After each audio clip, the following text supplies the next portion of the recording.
Muy bien, muy buenas tardes con todos los presentes. Siendo las 6:10 de la tarde, vamos a continuar con nuestras sesiones sabatinas, módulo séptimo, sobre la temática de litigación en audiencias previas. El día de hoy tendremos dos sesiones, la sesión número 19 y la sesión número 14. La sesión número 19 va a versar sobre el tema audiencia de control sustancial de acusación y estará a cargo de nuestro compañero Steven Bautista Requejo, quien es estudiante en la Universidad Nacional Daniel Alcías Carrión y miembro principal del Círculo de Estudios de Litigación Penal Ex Vita. Y a continuación también tendremos la sesión número 14 sobre el tema audiencia de comparecencia con restricciones a cargo del compañero Rafael Muñoz Carvajal, bachiller por la Universidad de San Martín de Porres y miembro principal del Círculo de Estudios de Litigación Penal Lexes Vita. Sin más preámbulo, vamos a iniciar con la primera sesión programada para el día de hoy, sesión número 19, de manera tal que le cedemos el uso de la palabra al compañero Stevens, a efectos de que pueda iniciar con su tema. Adelante, estimado Stevens, te escuchamos atentamente.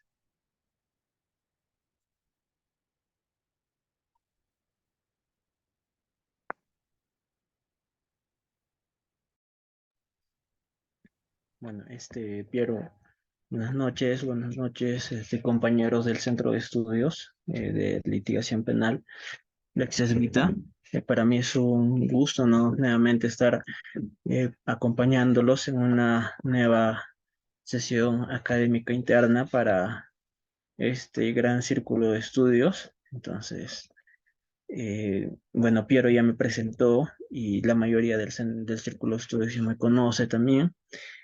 Y el día de hoy vamos a continuar con la sesión académica de la cual mi persona está a cargo del control sustancial de la acusación y claro, vamos a hacer algunos recordaris y vamos a también tener en cuenta qué etapas se ven en la etapa intermedia, también qué es lo que se discute en la etapa intermedia, cómo se lleva este proceso.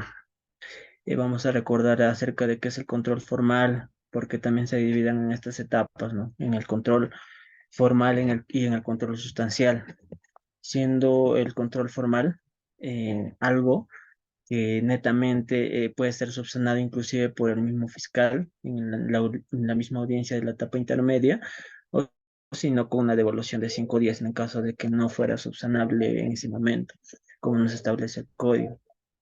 Y también después de ello ya se discute el control sustancial de la acusación para posterior a ello emitir el auto de enjuiciamiento, ¿verdad? Entonces ese auto de enjuiciamiento para que se pueda emitir tiene que reunir ciertos requisitos. Entonces para ello ya tuvo que haber pasado inclusive esos requisitos que se exigen, ¿no? Para llegar a la etapa intermedia.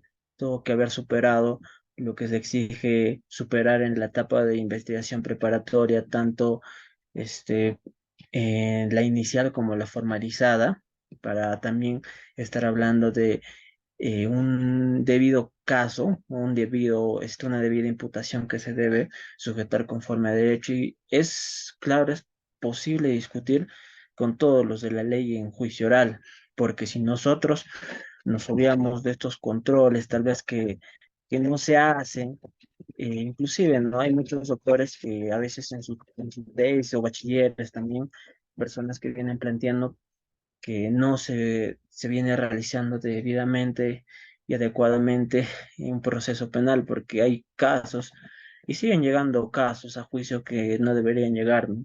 Y claro que no soy la primera persona que lo dice, sino ya hubieron demasiadas personas, demasiados abogados que ya lo dijeron. Entonces, eso se debe a no solamente por los déficits de esta etapa, ¿no? O por el desconocimiento, tal vez por el cansancio, como también puede decir César Nagasaki.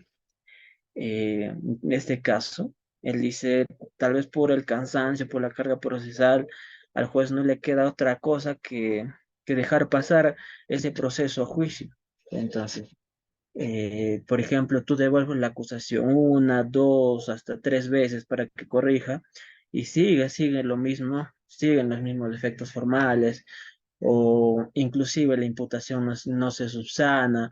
Entonces, en ese caso, si no hay observaciones de la contraparte o si los hubiera, pero no fueran pasibles de una nulidad o finalización del proceso, o un sobreseimiento, alguna otra causal por no estar regulada en la ley todavía, entonces, ¿qué le queda más al juez que hacer pasar ese caso a juicio, ¿no? Ya por el cansancio también, pucha, ya te he devuelto demasiadas veces las acusaciones y para que lo puedas rectificar y nada todavía.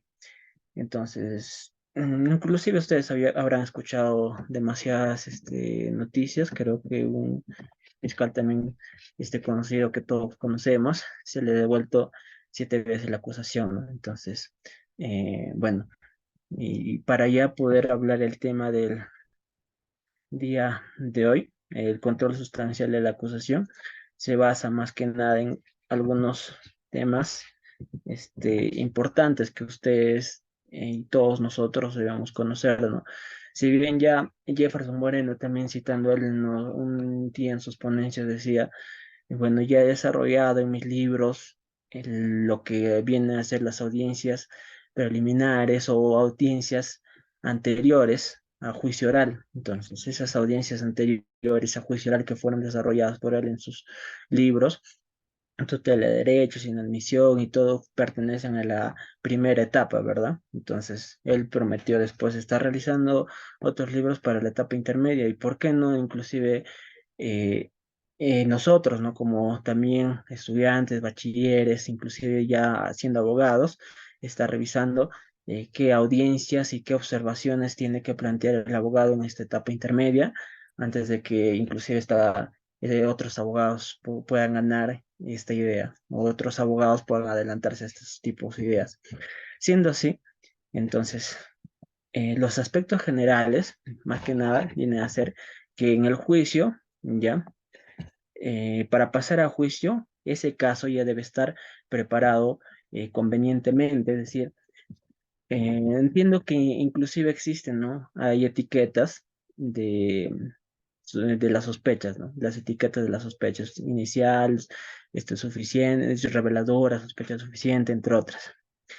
Entonces, pero yo escuchaba a Nagasaki en un momento y él decía que la sospecha suficiente es la que se evalúa más que nada en la acusación. Entonces, evaluándose esa sospecha en la acusación, nosotros lo que tenemos que valorar y para que ese caso, esa acusación esté preparado convenientemente para juicio, es evaluar la pertinencia, inclusive evaluar cada medio probatorio que va ofreciendo fiscalía. Entonces, evaluando cada uno de esos medios probatorios y si hay una actividad responsable por parte del fiscal, ya, como dice Alberto Binder, tiene que haber una actividad responsable en el control de la investigación, es decir, que al fiscal no se le escape de sus manos la investigación.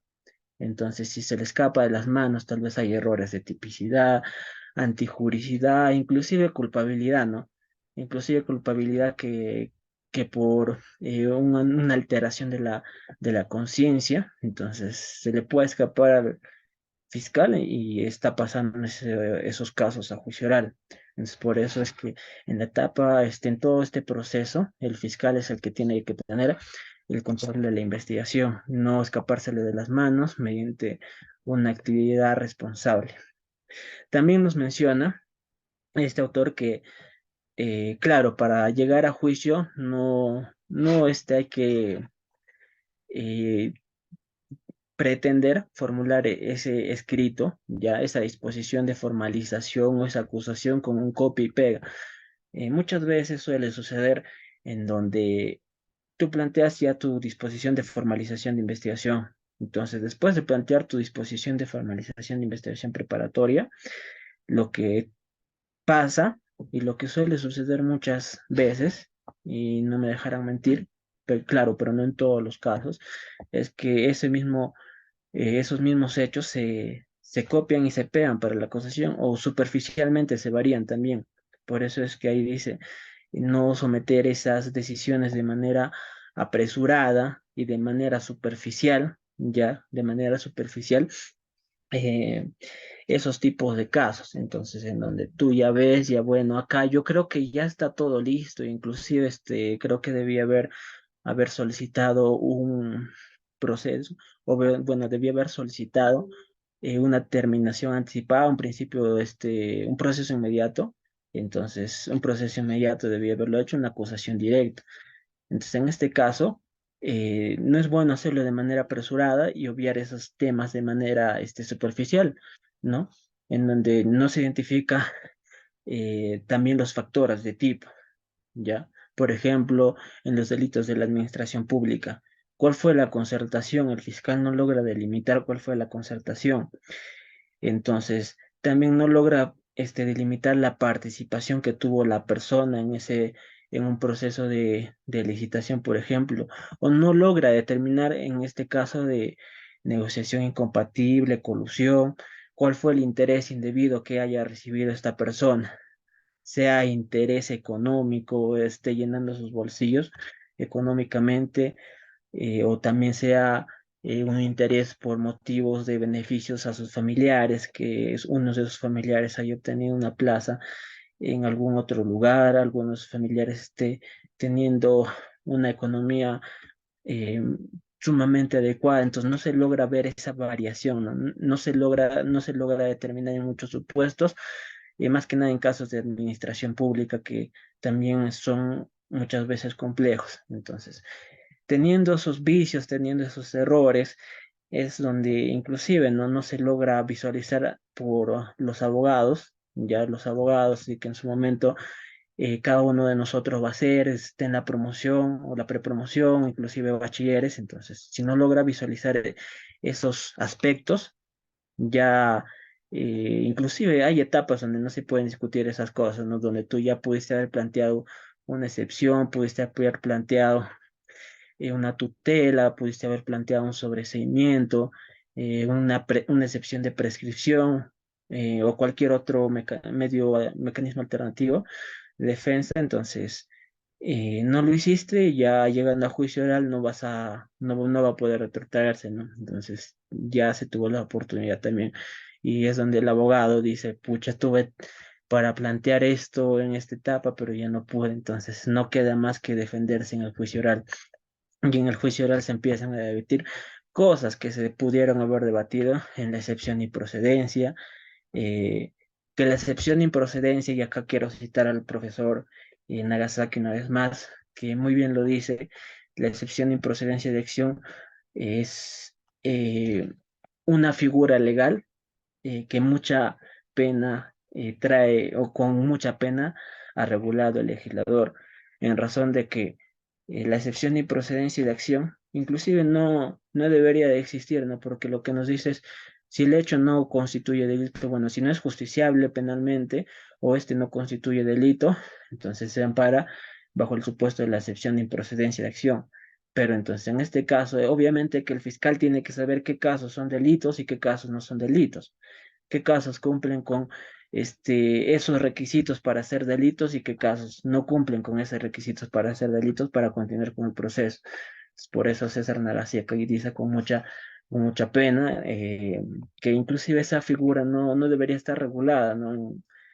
En nuestro Código Procesal Penal, pero tristemente está regulada porque hay demasiados casos que tienen estas vicisitudes, eh, que no se logra diferenciar cuáles son o cuáles no son delitos. Entonces, al no lograrse diferenciar, al no lograr evaluar cada uno de los requisitos, si existe error de tipo, el elemento objetivo, el elemento subjetivo, es que existe esta figura de excepción y procedencia de acción. Pero yo también estoy de acuerdo a la posición que el profesor menciona y donde dice, ¿no? que es una figura tristemente regulada, en donde un abogado le da a conocer al fiscal qué es lo que es delito y qué es lo que no es delito. Entonces, eso debería darle mucha pena a un fiscal en caso de que se le plantee una excepción de improcedencia de acción por parte del abogado de la defensa. También el control sustancial eh, trata de que esa acusación tenga este fundamento y que exista una posibilidad de que sea fundada en juicio oral, ¿ya? exista una posibilidad con los medios probatorios, fiables, verídicos, también confiables y fiables. Es decir, que no hayan vulnerado ningún derecho fundamental y que sean confiables, que no sean testigos comprados, que no sean testigos que estén favoreciendo a una de las partes, que no sean testigos inclusive que estén en muchos casos, ¿no? Ya hayan participado en muchos casos como testigo protegido o inclusive tengan un vínculo de afinidad, entonces a fin de favorecer a una de las partes, como en este caso viene a ser el Ministerio Público. Es por eso que debe existir una fiabilidad, ¿ya? Y confiabilidad, que no haya sido obtenido violando derechos fundamentales y confiabilidad en razón de que estos testigos digan a veracidad los hechos, sean peritos, testigos, testigos protegidos, colaboradores eficaces y otros que tengan participación en juicio oral. Es por eso que este control sustancial ya busca conducir eh, inclusive, ¿no? A una resolución anticipada del proceso penal, en donde haciendo uso de este control sustancial, te evitas que ya tu caso que estás llevando como defensa, que estás a favor de tu patrocinado, entonces ya no llegue a juicio, ¿ya? ¿Por qué? Porque tú propones varios mecanismos de defensa. Inclusive con el control formal podría acabarse el proceso si es que existiera una pequeña regulación en el Código Procesal Penal y eso se va a hablar en unos minutos después, ya por mi persona. Y les voy a mencionar cómo es que con el control formal se podría acabar inclusive con el proceso, porque Juan Carlos Portugal, no me dejará mentir, Piero, lo entiende como algo sistemático en el control formal. Es algo que tiene que ser subsanado para continuar con el proceso, pero no es una figura que, que permita acabar con el proceso. Claro, actualmente no está regulado en el código, pero podría estar regulado por estudios de diversos abogados que se van haciendo. Entonces, para ello, para pasar ese tema también, voy a mencionarlos acerca de lo que funciona, de cómo funciona esta etapa intermedia. Entonces, una vez habiendo ya visto estos tipos de controles, el control formal, ya eh, se, se pasa a la etapa de saneamiento, el saneamiento procesal. El juez emite el saneamiento procesal. Entonces, una vez se hayan cumplido los requisitos que la compañera en la anterior sesión mencionó, y también Jefferson Moreno lo dijo en una de sus ponencias, los requisitos están regulados en el 349, ¿ya? Del Código Procesal Penal. Ahí están todos los requisitos, identificación del imputado, eh, entre otros, ¿no? ¿Qué hecho se le atribuye, la participación, cuáles son los elementos de convicción, el monto de reparación civil? Entonces, todos esos requisitos también, ya, está aclarada la acusación. También se busca resolver las excepciones, ya sea una excepción de prescripción, ¿no? Si con una excepción de prescripción tú ya ves que el caso no puede pasar a juicio con alguna otra excepción proponible, que también está regulado en el Código artículo 6, ya lo puedes plantear, u otros medios de defensa. También lo que se discute en esta etapa intermedia es la adopción y variación de las medidas de coerción, a razón de que eh, una persona puede estar en la medida de prisión preventiva, entonces se puede solicitar su variación a comparecencia con restricciones, o se puede adoptar también estas medidas de coerción, dependiendo del caso, ¿no? Y dependiendo de los requisitos, en donde también se va a discutir. Y después de ello, o sea, como van viendo, después de haberse saneado, todavía se evalúa esta adopción o variación, ¿ya? Es decir, si es que la acusación está bien, entonces ya se va a evaluar estas medidas de coerción. Si continúan, se varían o inclusive se levantan. Y también después de ello, ya va a haber si existiera actuación de prueba anticipada, se va a dar esa actuación. Ya a continuación se da el sobreseimiento, que también es un mecanismo de control sustancial de la acusación, ya sea por alguno de los supuestos que regule nuestro Código Procesal Penal. por ejemplo, por insuficiencia de medios probatorios, porque el hecho no es típico, antijurídico y culpable.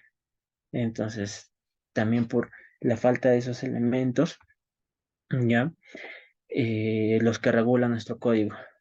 En esa línea de ideas, ya el juez va a poder, si es que ya se declara infundado, ¿no? Inclusive el sobreseimiento, ya una vez declarándose infundado el sobreseimiento, si lo planteó Ministerio Público, se va a poder elevar los actuados, ¿no?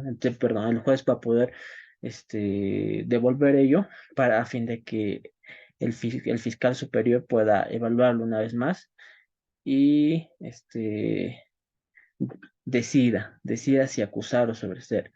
Entonces, a diferencia de que la defensa, ¿no? Si se declara ya infundado su sobreseimiento, se continúa con el proceso una vez habiéndose emitido el auto de sobreseimiento, se va a continuar con el proceso de etapa intermedia.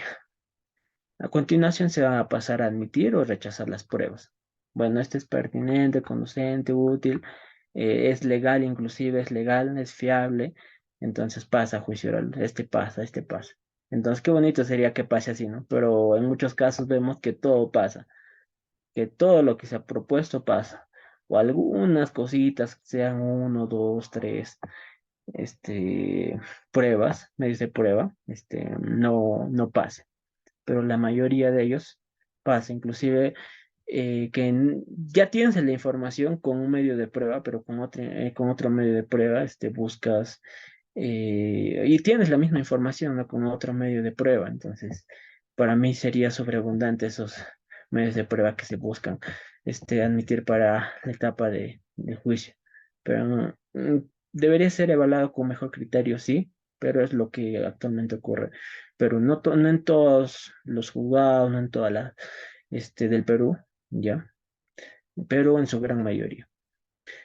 Y también se admite con menciones probatorias, ¿ya?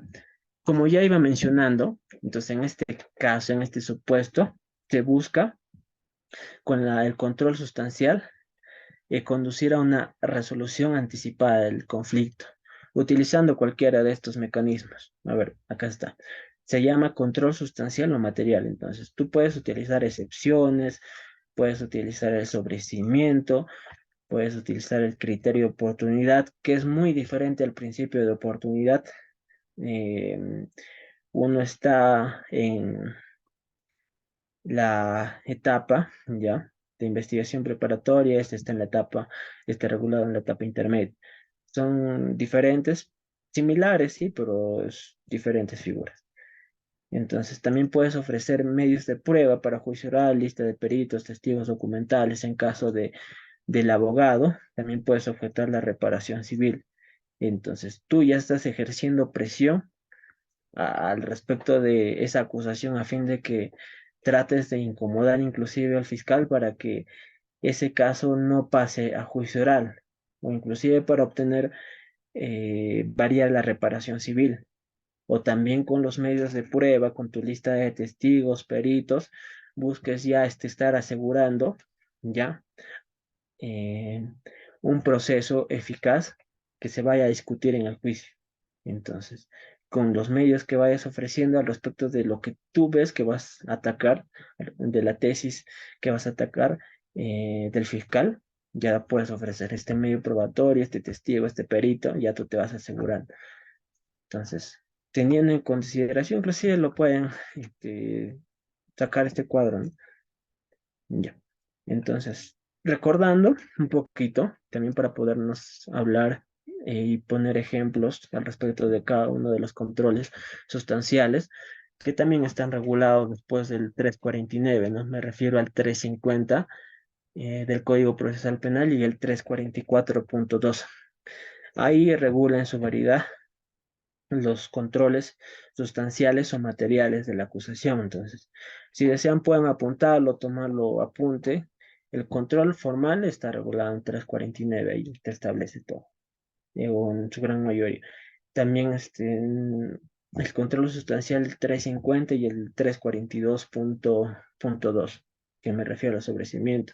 Del 350 ya regula que se puede plantear excepciones, se puede plantear el criterio de oportunidad, objetar la reparación civil, ofrecer medios de prueba, para juicio, tu lista de testigos, tu lista de peritos, eh, o documentales, ¿ya?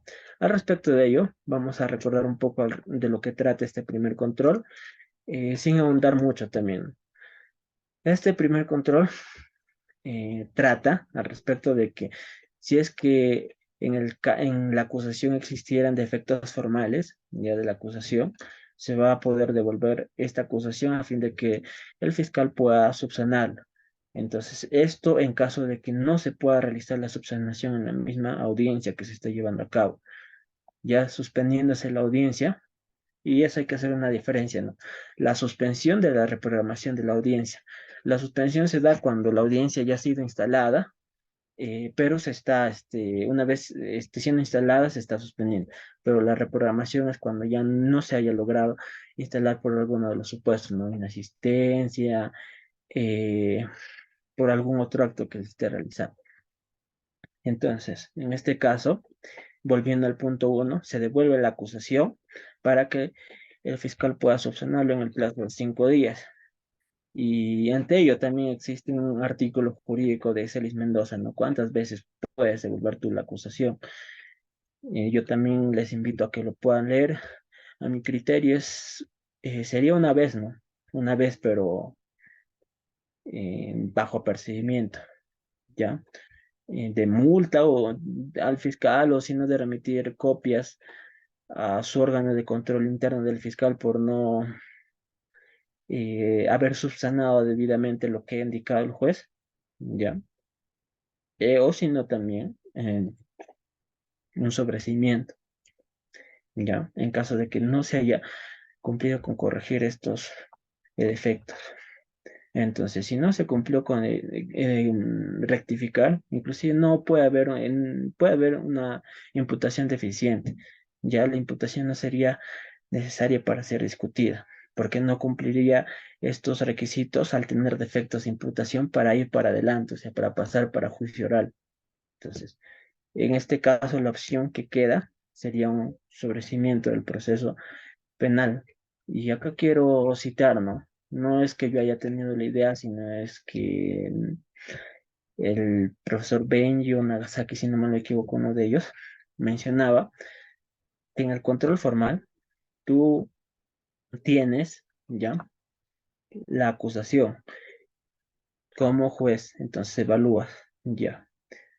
Muy bien, este está bien, pero no se logra delimitar el grado de participación, no se logra determinar la imputación. Entonces, al no lograrse determinar ello, ya, no se logra, y al no lograrse determinar ello, lo que nosotros nos vamos a poner a observar serían estos puntos detenidamente. Entonces, el juez va a evaluar estos actos y va a devolver la acusación. Entonces, inclusive se puede hacer bajo apercibimiento de sobreseerse el proceso, o también bajo apercibimiento de remitirse copias a su órgano de control, o también de multa, ¿no? Porque muchas veces dele que a una persona se le imponga una sanción económica, entonces no me dejarán mentir a mí, entonces, que en muchos casos, si te imponen una sanción económica, a ti te va a incomodar, te va a dar, entonces serían cualquiera de estas tres opciones. Ya yo lo estoy imponiendo y yo lo estoy planteando la tercera. Entonces, bajo apercibimiento de ello. Teniendo en cuenta eso, entonces lo indicado podría ser una opción en mejor reforma del Código Procesal Penal para evitar juicios ya innecesarios, inclusive evitar que varios procesos estén llegando a la etapa de juicio oral y no tengan también esa finalidad para ser discutida, en donde al final terminan estos casos declarándose infundados, dándose la libertad a la persona, ¿ya? Y después de haber pasado medidas de prisión preventiva, medidas de comparecencia, en donde tú podrías solicitar la compensación, ¿no? La compensación quiere decir que tú buscas tratar de restablecer esos derechos que le han sido resquebrajados a la persona, ya sea de manera económica, rehabilitación, que en nuestro Perú se viene aplicando muy pocas veces, pero vemos que ya más abogados lo van haciendo cada vez más y más y más, utilizando esta figura de compensación más que nada en temas de prisión preventiva, todo lo que se esté sufrido a lo largo del proceso. Entonces, por eso es importante tener en cuenta este tipo de control sustancial que se está realizando en la etapa intermedia. Entonces, teniéndose en cuenta este tipo de control sustancial que se está realizando en la etapa intermedia, tú ya vas a poder evitar inclusive que la persona, ya el imputado, el acusado, esté sufriendo más daño del proceso penal que se le está siguiendo en su contra. Entonces vas a poder limitar, vas a poder poner un fin a a ese daño que se le va haciendo a la persona. Claro, y muchas veces se le investiga a una persona que no tiene nada que ver, ¿no? Yo también he visto varios casos donde se le investiga a una persona por delito de administración pública sin que sea funcionario, servidor, no cumple los elementos de tipo. Entonces, al no cumplir estos elementos, se le investiga. También se le investiga sin saber, por ejemplo, en el delito de colusión cuál es el interés.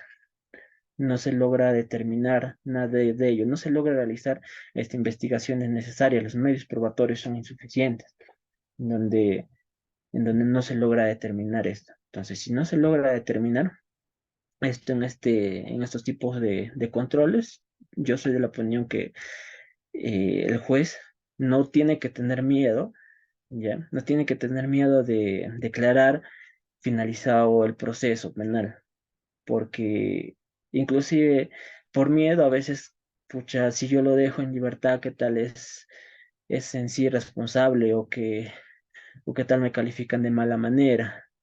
Porque al final dentro de los juzgados no me dejarán mentir siempre entre jueces. Hay cenas, hay momentos en donde estas personas comparten, ¿no?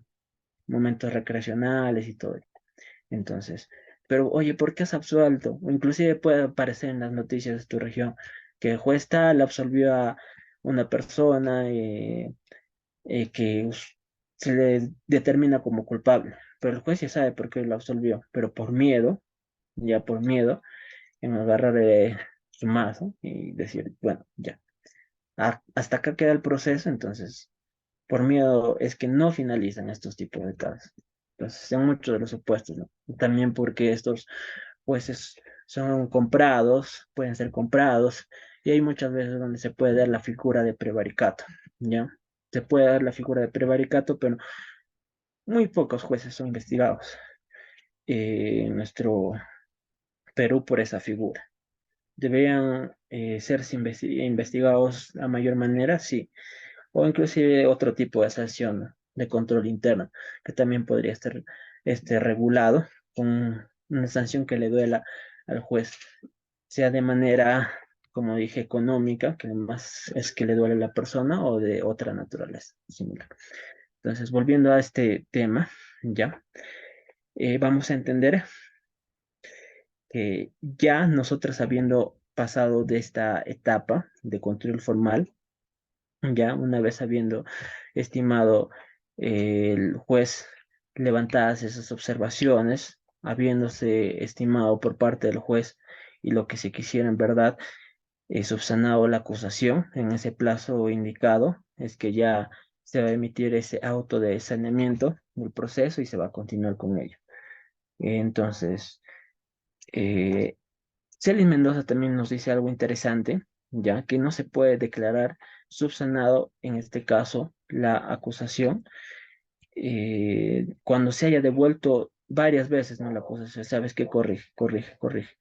Y al final, entonces, sigue ofreciendo lo mismo, o lo trata de corregir, trata de hacer su mejor esfuerzo el fiscal, pero al final no termina corrigiéndose estos defectos. Lo que queda son tres, cuatro, o inclusive cinco opciones: dejar que pase a juicio, ya, dejar que pase a juicio por el cansancio, pucha, ya no me hiciste caso, ¿qué más me queda? Ya que pase a juicio. Entonces, o también tú puedes, si no se cumplen estos requisitos, ya dejar por finalizar el proceso, ¿no? Entonces, en caso de que son insubsanables, el juez podría eh, ahí poner una razón que existen impeditivos para que este caso pase a juicio y declararlo de oficio. Inclusive, si la defensa es más atenta, la defensa puede, pucha, acá hay defectos que son insubsanables, entonces plantea un sobreseimiento, ya, por cualquiera de las cuatro causales en las cuales puedan pararse esos defectos insubsanables. Entonces, no hay impedimento procesal para que tú puedas defender de mejor manera a tu patrocinado, pero tienes que tener en cuenta también estos puntos que ya abogados experimentados nos vienen poniendo a la mesa. Entonces, siendo así, que no es posible que se pueda realizar una audiencia defectuosa, ¿no? Y pasar a juicio con estos tipos de vicisitudes. Entonces, en ese caso, eh, hay que inclusive incentivar a más personas a que puedan ver este tipo de supuestos y plantearlo, ponerlo en la mesa para que el Código Procesal Penal pueda ser reformado de mejor manera, ¿ya? En ese tipo de casos.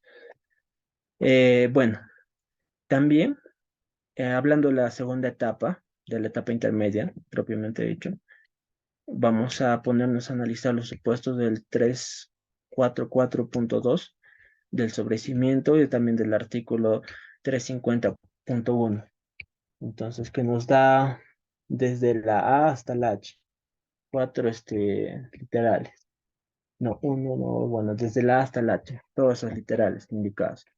Entonces, nosotros evaluando y haciendo hincapié a cada uno de ellos, vamos a ver en cuál de estos supuestos pueda ampararse nuestra defensa. Entonces, si se ampara en uno de esos supuestos, podemos usar. En el 350 nos habla acerca del literal A, observar la acusación fiscal por defectos formales.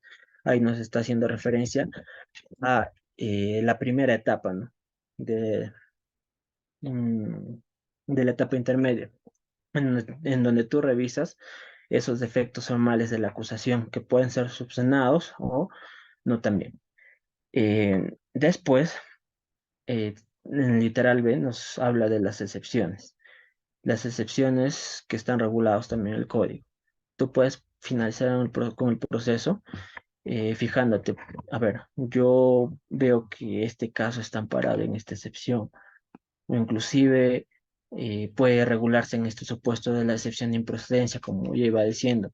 Es una figura que inclusive no debería existir en esa excepción de improcedencia, pero existe para que el fiscal pueda darse cuenta de que casos no es delito, ¿ya? De qué casos no tienen que pasar a juicio.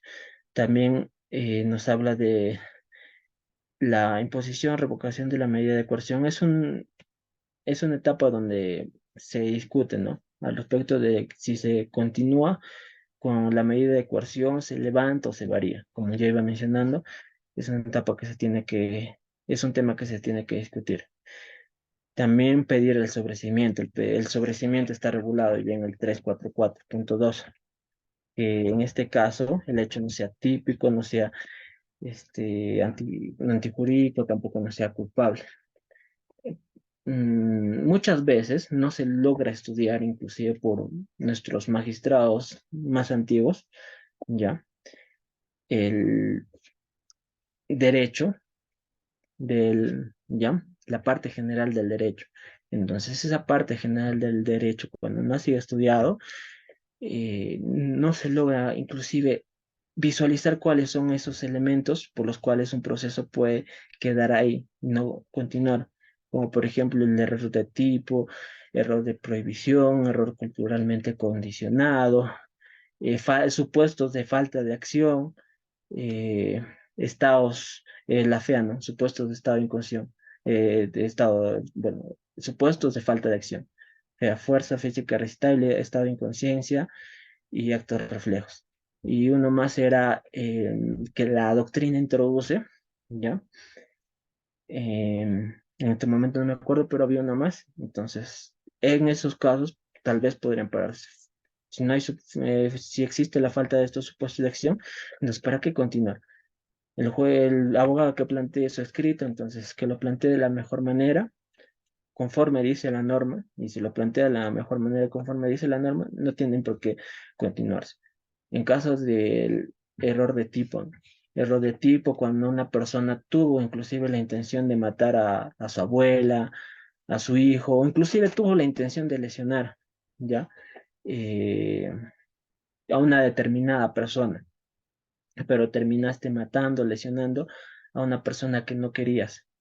Entonces, en este caso, tú no tenías la intención de matar o lesionar a la persona B, sino tuviste la intención de matar o lesionar a la persona A. En este caso, el supuesto fáctico del hecho ya no sería doloso, sino el caso se volvería en culposo.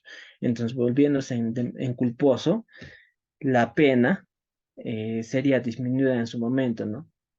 Sería disminuida, o inclusive podrías tú ver las mejores posibilidades. Pero lo que yo me refiero es que conforme se va analizando, si es que falta este supuesto de tipicidad, el elemento objetivo, subjetivo, los que regulan también nuestro ordenamiento, también la doctrina, entonces lo debemos plantear. Supuesto antijurídico, bueno, lo antijurídico también se reconoce, las causas de justificación reguladas en el artículo 20, también la falta de culpabilidad, ya sea porque una persona haya actuado en estado de ebriedad absoluta o que una persona haya estado mal psicológicamente y eso esté determinado por su psiquiatra que lo atiende, entonces también se plantea. Ya la acción penal se haya extinguido, eso sí que quiere decir a la excepción de prescripción. También que no existan elementos nuevos para determinar que ese hecho haya sido delito. Entonces, si no existen nuevos elementos de convicción, ya Nagasaki nos mencionaba, ¿no? Y él fue inclusive el autor de esto, ¿no? De este artículo 344.2.d, en donde anteriormente en nuestro anterior Código Procesal Penal no estaba regulado. Si no se empieza a regular en este eh, Código Procesal Penal del 2004. Entonces, habiéndose regulado en este Código Procesal Penal del 2004, es donde si no existen motivos razonables para que un caso pueda pasar a juicio, no existen medios probatorios suficientes. Entonces, al no existir estos medios probatorios suficientes, se tiene que proponer un sobreseimiento por cualquiera de las partes, Ministerio Público, abogado de la defensa, o también que el hecho objeto de la causa no se realizó, no puede atribuirse al imputado. Todo eso está establecido en la norma. No es algo que yo esté también inventando, ¿no? También ya para poder hacerlo un poco más ágil, esta presentación, dado que el tiempo es impeditivo, voy a citar una pequeña casación, ¿no? La casación 2114 del 2019 nos dice que en la etapa intermedia, específicamente en el control sustancial de la acusación, lo que se va a discutir es lo regulado en el 344. También se va a discutir acerca de el elemento fáctico, el elemento jurídico, el elemento personal, también respecto a los presupuestos procesales vinculados a la vigencia de la acción penal y elementos de convicción suficiente. Entonces, esa casación nos permite evaluar el elemento fáctico. Bueno, ¿cómo fue los hechos? De manera circunstanciada, elemento jurídico. Se cumple con lo que indica la norma. Entonces, ¿a quién mató? A esta persona. ¿Cuándo lo hizo? Tal día. Entonces, qué grado de participación se le atribuye? Se le atribuye el grado de participación de autor. Entonces, haciendo una valoración formal o sustancial, ¿no? El elemento personal, qué grado de imputación se le atribuye. Los presupuestos procesales vinculados a la vigencia de la acción penal. Entonces, el caso prescrito o no prescrito. Si ha prescrito, excepción de prescripción. Si no ha prescrito, continúa. Y si existen elementos de convicción suficiente, ¿ya? Hay muchos casos en donde yo también he logrado ver que existen sobreseimientos donde por falta de elementos convicción suficientes se declara por finalizado el proceso. El juez tiene que evaluar, bueno, estos elementos de convicción resultan ser insuficientes, pero podría haberse una investigación suplementaria y el juez podría ordenar una investigación suplementaria si es que considera pertinente. Lo regula nuestro Código Procesal Penal, si lo regula. Pero tendría que ser ya de acuerdo a lo que se evalúa, ¿no? Como cada caso es independiente, tendría que evaluarse si los elementos de convicción son suficientes, es posible de someterse a una investigación suplementaria o no. Entonces, si no es posible someterse a una investigación suplementaria, no existe manera de obtener otros elementos de convicción, ya se le ha dado un plazo inclusive al fiscal adicional o para que, o inclusive se ha discutido en la audiencia. Entonces, si no existiera estos elementos de convicción suficientes, estaríamos amparados bajo el supuesto de sobrecimiento, ¿ya? También en la excepción de improcedencia, ahí puedes plantear tu error de tipo, ¿no? ¿Sabes qué? En esta figura, en esta causal, existe el error de tipo. ¿Por qué? Porque esta persona no tuvo la intención de matarse, no tuvo otra intención, el de aberrate ictus, ¿ya? Donde tú puedes tener esa intención de matar a una determinada persona, pero cuando disparas, terminas matando a otra persona.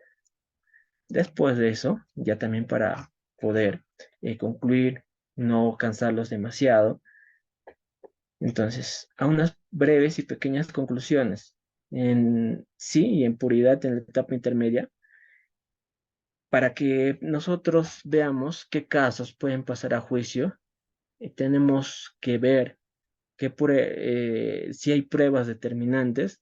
Entonces, tendríamos que evaluar cuáles son esas pruebas determinantes que permiten y que permitan delimitar adecuadamente esa imputación, que permitan delimitar adecuadamente un proceso penal. Si existen pruebas determinantes que permitan delimitar esa imputación, adelante.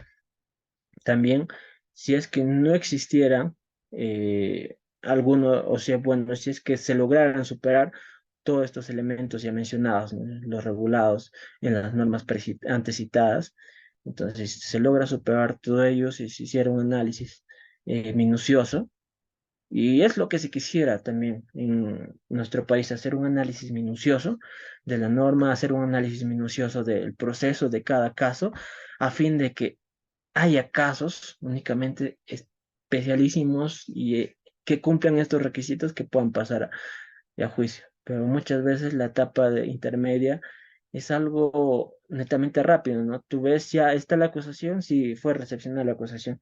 Bueno, el juez que dice, bueno, ya voy a emitir mi auto de saneamiento, después auto de infringimiento, después de eso ya pasa a juicio oral. Entonces así de rápido lo tramitan, sin observar cada uno de estos presupuestos.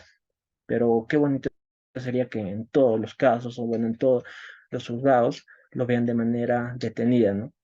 Y su justificación podría ser por la carga procesal, por el cansancio y muchas veces ah, eh, es una causal justificada, pero a lo que se incentiva es que se vea cada uno de estos supuestos. Entonces, inclusive el juez ya lo puede conocer de memoria. Bueno, leyendo acá, no existe esta causal, no existe, bueno, no existe un supuesto de establecimiento, no existe un supuesto de error de tipo, no existe este supuesto. Entonces, pero si la norma le permite inclusive finalizar el proceso de oficio, bueno, bienvenido. Entonces, si no cumple con requisito, el mismo juez de oficio lo finaliza el proceso, ¿ya? Pero conforme a lo que la norma lo diga. También se tiene que determinar la fiabilidad y confiabilidad de los testigos, los medios de prueba que se estén ofreciendo. Son veraces, son fiables para descartarlos. Hay mecanismos de defensa, también hay mecanismos de defensa. Por el tiempo no nos vamos a poner a hablar de esos mecanismos de defensa que podemos utilizar para ver si esos testigos son idóneos o si son eficaces o si cumplen con ese requisito de veracidad, pero también se tiene que evaluar. Entonces, ya como ya iba analizando, como iba sentando en la mesa, las figuras procesales ya están reguladas en el código. Lo que queda es conocer cada una de esas figuras. Lo que, a lo que invoco a cada uno de ustedes es que todos conozcamos estas figuras, porque en un momento van a estar desempeñándose como jueces, como fiscales, como abogados, entonces es importante conocer estas figuras, ¿no? Para que el error en la práctica profesional no sea grande, sino sea mínimo. Entonces, disminuyendo esos errores en la práctica profesional, va a haber un mejor uso de los recursos del Estado, inclusive. Va a haber una economía procesal, una procesal adecuada, no va a haber una carga procesal inmensa. También habiendo ya conocido estas figuras, viendo que existen maneras de que no puedan, estos casos no puedan llegar a juicio, entonces hay que usarlas, sea de manera sustancial o material, o si no de manera formal, que también podría existir reformas, ¿ya? Y yo pongo esto a la mesa para que cada uno de ustedes pueda estudiarlo, pueda leerlo y pueda revisarlo. Como ya iba haciendo hincapié a lo largo de esta exposición, también citando algunos autores, algunos de los artículos que han escrito esos autores, que cada uno de ustedes lo pueda revisar en caso de que les cause mejor, más intriga, ¿no? Les cause más intriga y a fin de que pueda existir una reforma mejor a futuro, ¿no? En caso de que hubiera una inquietud de buscar un proyecto de ley. Bueno, siendo así, la exposición y la presentación del día de hoy, bueno, por parte de mi personal menos, porque a continuación viene uno de los grandes del Lexus Vita, ¿no? Que también está en todas con Piero y a cada rato se le para viendo, entonces yo lo dejo la posta a él. Sin más, conmigo ha sido todo esto por el día de hoy. Te cedo la posta una vez más, Piero, agradecerte por la presentación y bueno, un fuerte abrazo. Gracias a ti, Stevens, ha sido una excelente participación, una muy buena exposición. Antes de concluir, vamos a ver si es que alguno de los compañeros desea formular alguna interrogante. Pueden realizarlo por el chat o pueden levantar la mano. Caso contrario, estaríamos concluyendo con la participación de nuestro compañero. Ahora vamos a dar unos segundos para ese efecto.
Bien, parece que no hay preguntas. Todo ha quedado bastante claro. De manera tal que le hago extensivo nuevamente el agradecimiento a Stevens por la magnífica disertación que nos ha podido obsequiar en esta oportunidad. Esperamos seguir contando con tu participación, Stevens, como siempre lo vienes haciendo, en nuestras actividades académicas. Ha sido un gusto escucharte y bueno, en nombre del Círculo de Estudios de Litigación Penal Lexus Vita, te hacemos llegar el agradecimiento por la exposición brindada. Eso sería todo en cuanto a la participación de nuestro compañero Stevens. Muchas gracias. Ahora